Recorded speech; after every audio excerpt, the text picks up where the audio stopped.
আমরা যে বিএসএফ আপনাদের হাতে একজন বাংলাদেশি এবং দুজন ইন্ডিয়ান টাউটকে হ্যান্ডওভার করেছে, এই বিষয়টা যদি একটু বিস্তারিত জানান। হ্যাঁ, আজকে সকালেই তো ১ ঘন্টা আগে বিএসএফ আমাদের হাতে ২ জন ইন্ডিয়ান টাউট আর একজন বাংলাদেশিকে হ্যান্ডওভার করেছে।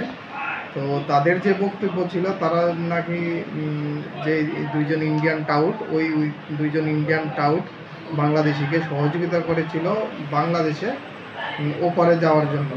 সাথে, সাথে তারা তাদেরকে ডিটেইন করে এবং ইন্টারোগেশন করে জানতে পারে যে বাংলাদেশি যে লোকটা ছিল তারা নাকি ইন্ডিয়ান টাউটের সাথে যোগাযোগ করে ওই পারে যাওয়ার চেষ্টা করছিল।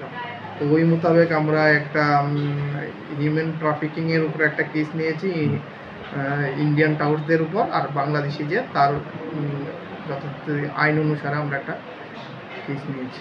কোর্টে কবে প্রেরণ করা হবে? আজকে প্রেরণ করা হচ্ছে। Thank you sir.